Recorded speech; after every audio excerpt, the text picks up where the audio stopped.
Enlightenment is as much an achievement of the gradual change of the structure of the mind as it is any particular powerful, mind-blowing insight about the nature of the self.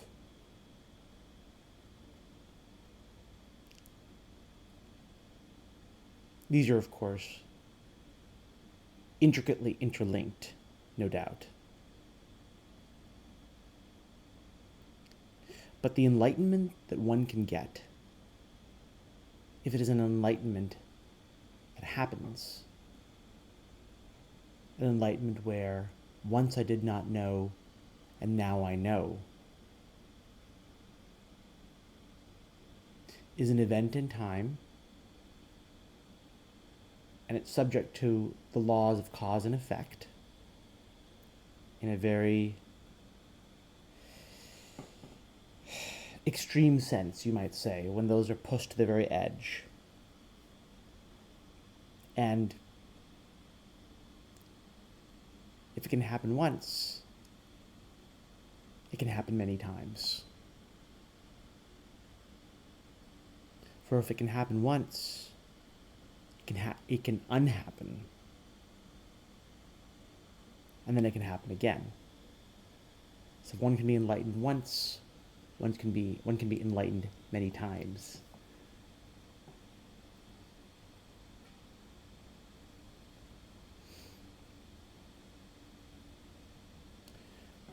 The gradual and the sudden are two pieces of the enlightenment puzzle that both have to be understood as interconnected and interrelated, and at least equally important. What actually leads to the sudden insight about the nature of the self is a temporary halting of the merry-go-round of the mind. So the mind has this egoic illusion that it is a body and a mind. The mind believes that it exists as a separate entity. That is the egoic illusion, that it believes that it's the doer, that it's the experiencer.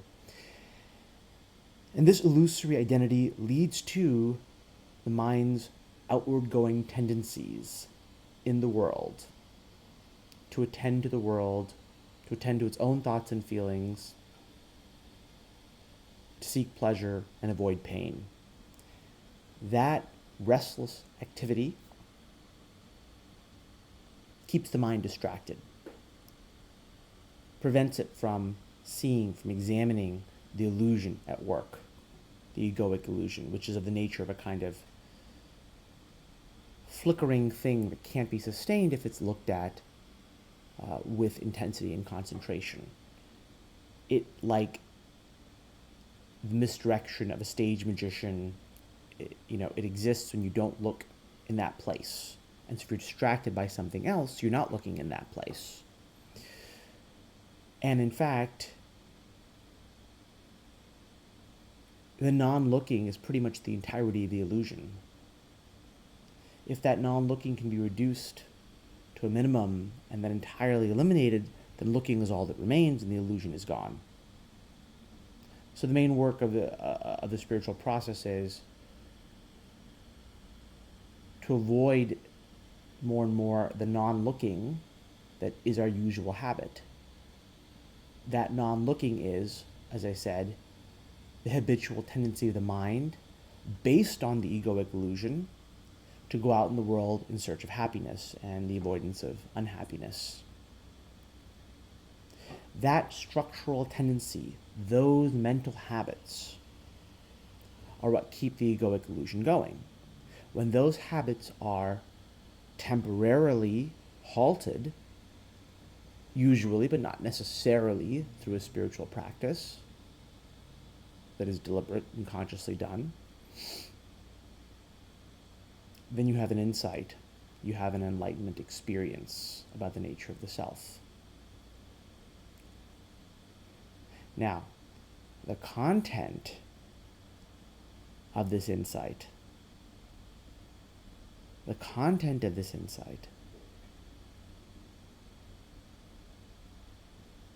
is that there were never any mental habits to overcome. There was no seeker, there was no seeking. There has always only ever been the stainless, pure self, which is beyond being and non-being, which is pure, unadulterated awareness, which is not the awareness that we know in the waking state. It is something beyond that.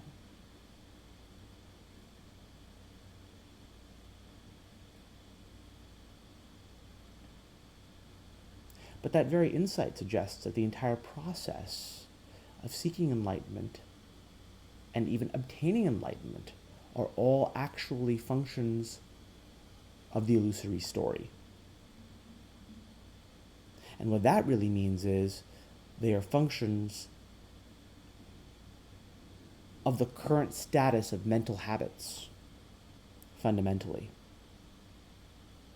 One can have a glimpse of the truth, of this insight, that one is always it, but those mental habits will drag you back. Well, do they drag anyone back? They don't, truly, actually, but it will seem as if they do. To whom will they seem as if they do? That very question is itself spiritual practice, because it reorients one away from the mental habits of seeing things in the light of those habits. Those habits are the prison within which those habits continue. The egoic identity is composed of the structure of the mind's restless, outward-going habits. Spiritual practice is designed to turn the mind deliberately and consciously away from those habits and toward something that can't be stated, towards something that isn't a thing. But you can't actually directly turn yourself towards that because you are that. What can happen is one turns away from the world. Or in self-inquiry, one turns towards the I, but the I that can be turned towards, it turns out, is a kind of transparent saran wrap or something like that, which very, very thinly conceals the self. Even that's not quite right, but let's go with that. So the point to understand is, one can have insights, one can have glimpses, but as long as the underlying mental habits continue, there will appear to be a being dragged away from those glimpses back into the quote-unquote old way of living and thinking and being. And so the spiritual practice must be repeated. And the next time around, the glimpse will be ever so slightly easier to obtain. And the peace of the spiritual practice and the freedom associated with the glimpse will be an increase in motivation to turn the mind inward, again, away from its usual habits through surrender or inquiry. And through this process of the conscious redirection of attention away from the transient, temporary world and its usual ways of obtaining happiness and doing and acting in the world, and towards surrender or self-inquiry, these habits are changed. Glimpses are obtained that further stimulate further conscious redirection, right? So these enlightened experiences happen, and the content every time is the same. I was always this. It's like a temporary reawakening from the dream. At a certain point, the habits are sufficiently weakened. And when that happens, the entire habit structure collapses once and for all. Which is to say that one lives in the insight that the habit structure never existed, which is the new perspective. So there's a kind of tipping point. But the tipping point is into a perspective that there was no tipping point, because there was nothing to tip from, no one to tip into it. Something like that. So,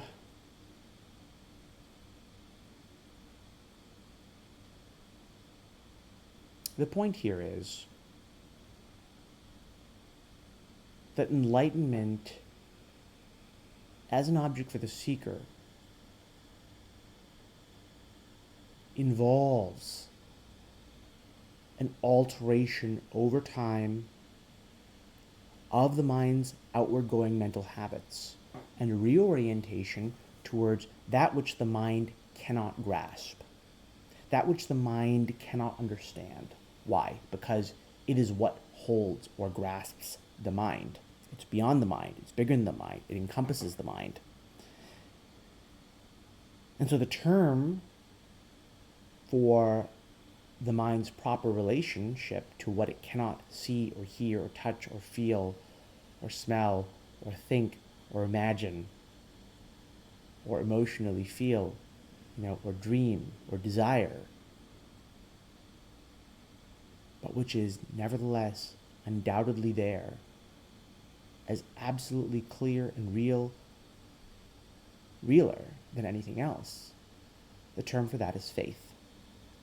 So the mind reorients itself away from its own faculties, its own way of looking at things, its own belief in its own separate existence, and towards faith.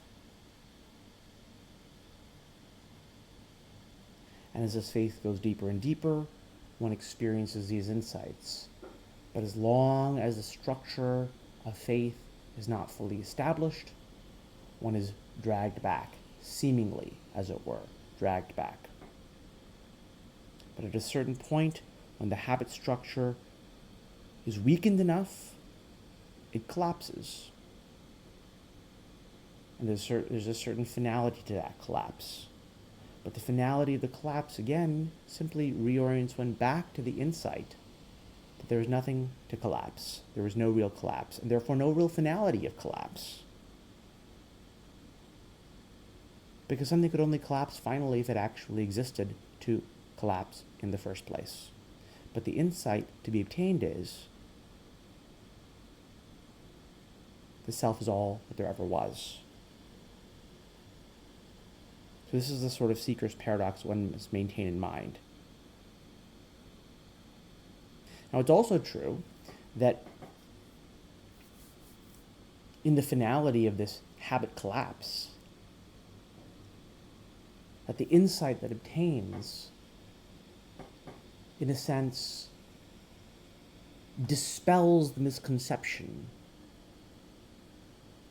of those habits all at once. So there's, again, another aspect of our paradox, because the mind can't really fully grasp what's going on. There's a gradual reworking of the outward going habits of the mind that quiets its restlessness and that slowly ceases the illusion, it ceases the misdirection that allows the illusion of the ego to exist unexamined. But because the habits of the mind are themselves illusory, in a sense they exist in unlimited quantity. There's an infinite number of them in the same sense that there are an infinite number of waves in a mirage ocean, an ocean that exists in a mirage in the desert. It doesn't really exist.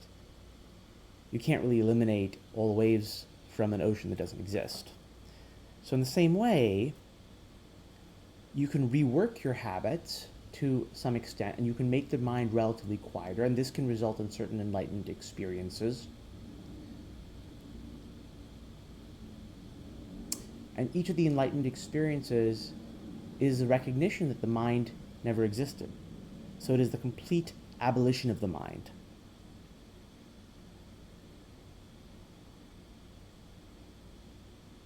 And yet there is a seeming dragging back. And so the mind must be made relatively quieter still.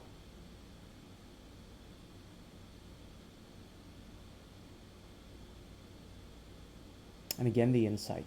and again, the complete abolition of the mind. So the complete abolition of the mind would be in our discourse, recognizing all at once that the mirage is a mirage. Now you don't need to eliminate the waves from the mirage ocean one by one. But to get there, perhaps you have to eliminate or count the waves in that mirage ocean. Every time you count it, you suddenly start to recognize the mirage is a mirage.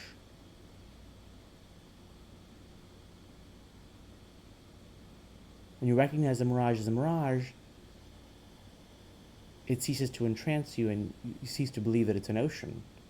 But if the habits of the mind, of the way of looking at the mirage as a real thing reassert themselves, then in that framework, again, gradual effort is required.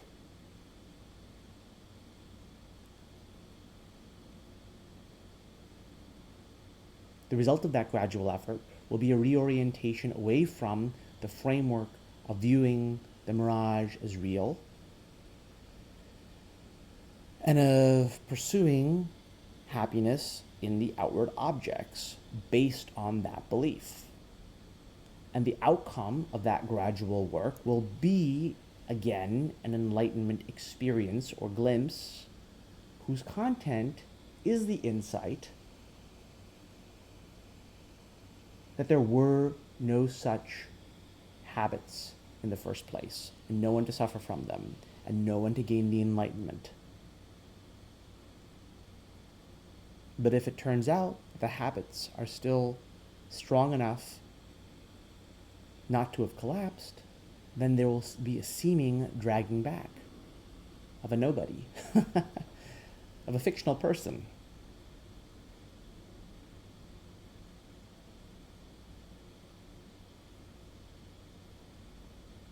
When those habits have been sufficiently weakened through repeated effort, or, if you prefer to put it in these terms, through God's grace. Doesn't matter how you put it. They eventually collapse, and there's a finality to the collapse that can only be described by the word faith. Faith is established. But what is the faith established in? In something that cannot be seen or heard or imagined. That's why it's faith. And by whom is the faith held? By nobody. These are the paradoxes of the situation, because the truth is beyond the mind. But insofar as the mind understands things, it must understand this, that the insight of enlightenment, any single insight, any single experience of enlightenment, since it's something that comes, can go. And its coming and going is an effect. And all effects are governed by causes. And the causes of the coming and going of the insight experience of enlightenment are the patterns of the structural habits of the mind. When the mind is involved in outward going, happiness-seeking activity, and unhappiness-avoiding activity, it's restless and distracted. In that restlessness and distraction, the egoic illusion is maintained. Or one could say that is the egoic illusion. They're part and parcel of each other. The habits, in some sense, come from the egoic illusion, because only if I believe that I'm the body and the mind would I try to make the body and the mind happy. And the habits of trying to make the body and the mind happy reinforce that egoic illusion. And in some sense, they are the egoic illusion, because it is only in the motion of those outward going thoughts that the ego appears to exist. It exists as the movement between those outward directed thoughts. They're all referring to this magical I who's going to be made happy or whatever through some activity, through some imaginary activity. Strip the I of all of those adjuncts, slow the mind down, well, where does the I go? It goes to the same place that the motion in a movie goes if you stop the projector and leave it on a single frame. Where did the movement in the movie go then? To that same place goes the egoic illusion if the outward going habitual thought tendencies of the mind are stilled with sufficient concentration and in a state of awakeness. I'm not going to sleep, not simply being absorbed into a trance, but staying awake and demanding to move away from all that is changing.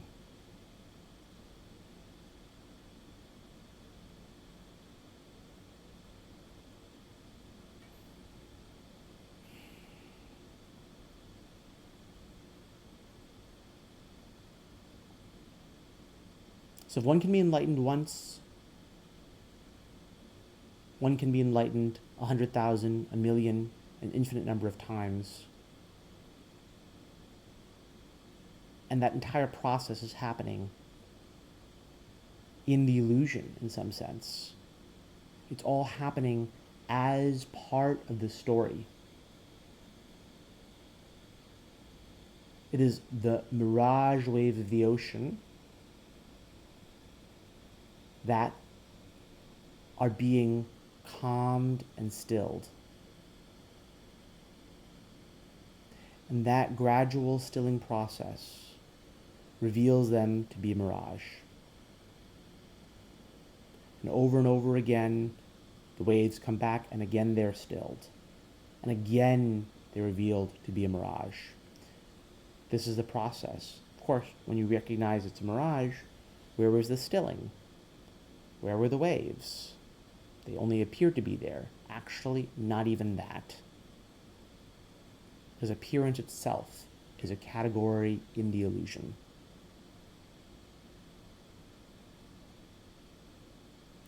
My central point here is enlightenment as a sudden insight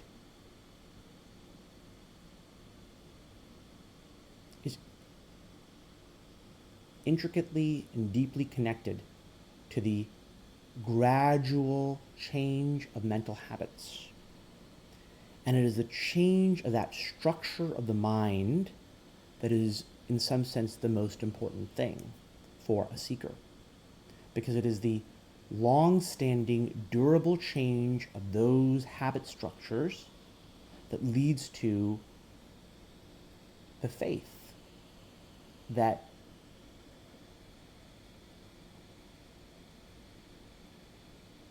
is the unchanging.